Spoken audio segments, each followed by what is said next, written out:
Brazil has, when it comes to the economic changes, the sustainability challenges, enormous opportunities, enormous strength, and yet also enormous challenges in front of it. Brazil is actually clearly indicating some leadership. It was one of the basic countries that hammered out an agreement in Copenhagen. It put every effort into making still a bit of a success of COP15. It had a delegation of no less than or no fewer than 700 people there. It had set a target to cut emissions by nearly 39% by 2020. It has enormous natural capital in within its borders. Brazil has a lot to go for. A 2% temperature increase, scientists say, will really lead to changing rainfall patterns. Now, if you're depending to a large extent on hydropower, rainfall patterns are important to you. So these things are also connected. Brazil has enormous natural capital. It also has social capital, but to what extent is Brazil really looking at its social capital? There's still about 300 children dying every month because of lack of treated water and other basic needs. They started first to look at the largest 250 companies worldwide in 1999. 35% of them were publishing their ESG data. In 2002, that had grown to 45%. 2005, 52%, so it was up 7%. In 2008, up to 79%, so nearly 80%.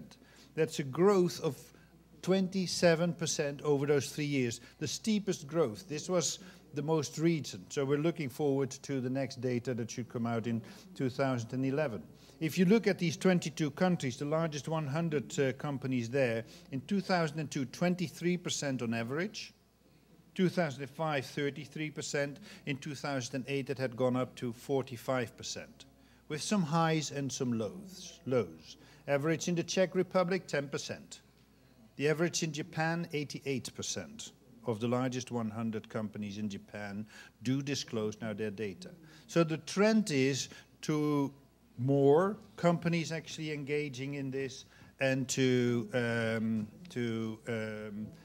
for this to become a more general practice.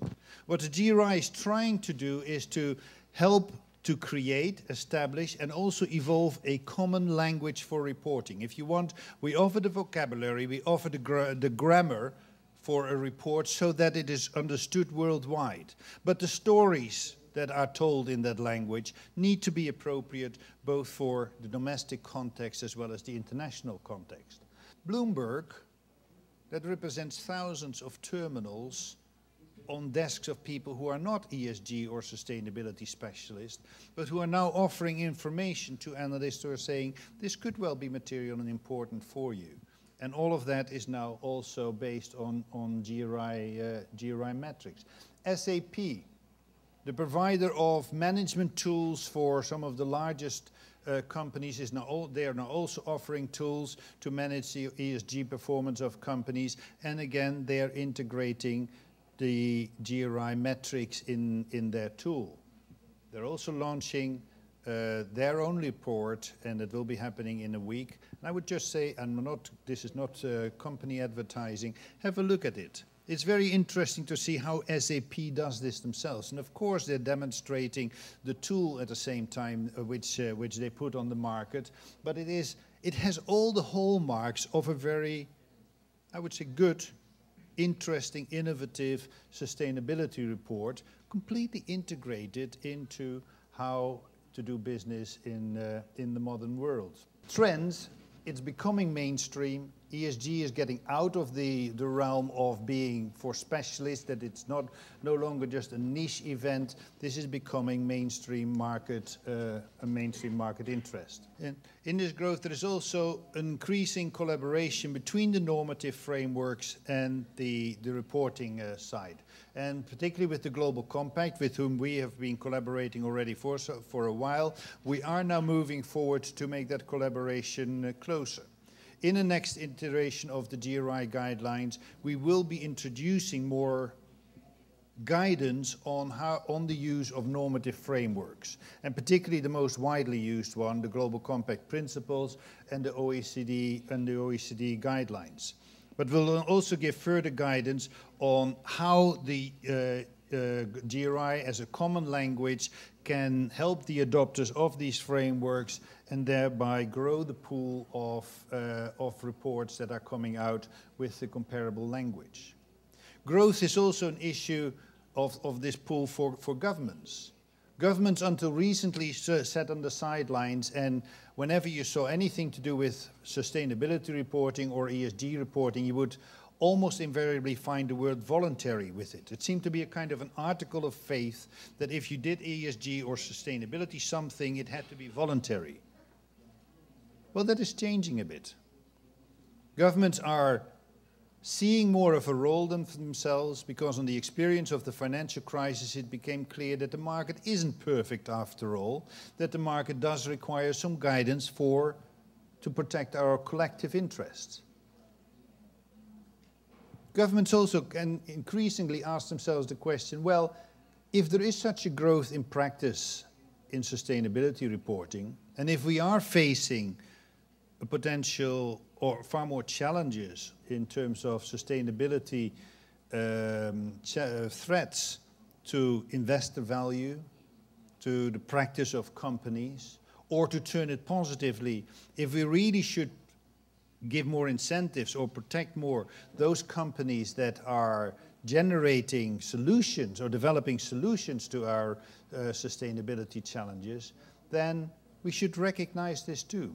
If there is the possibility to get more transparent information from companies, why would we accept that there are companies that wouldn't do this? It is not a matter of should it be mandatory or should it be voluntary. These areas are actually complementary, because what mandatory is about the establishment of a minimum requirement, of basically saying, here is the floor. This is what we expect of all. Now, a government that doesn't pronounce itself is de facto saying, our minimum requirement is, or expectation is, you do nothing. But more and more governments are saying, no, we will formulate a minimum requirement. That doesn't mean that everything then is regulated. In order to make sense really of ESG performance from a market perspective, we need to start to make the connection with financial performance too. And that is a trend that is already outlined in this recent book by Bob Eccles and Mike Cruz called One Report, which is an excellent summary of some of the innovative practices coming out of leading companies at this moment.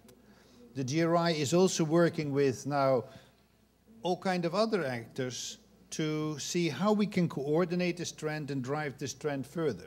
It needs to move from the standard financial report and a parallel ESG report to a report that is integrating these measures, because that is the kind of report that would actually help us to inform the results of a company in the context of a more sustainable economy.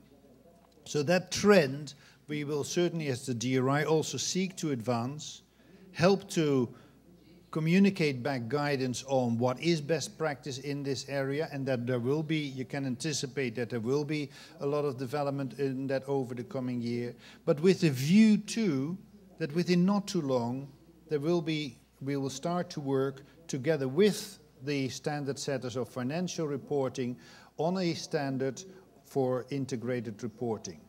And that is a development where we see overall the development going. So the GRI is not working for ever more robust parallel ESG reporting. Over time, we see this going towards integrated reporting, and we see ESG reporting very much as a laboratory, as a stepping stone towards integrated reporting.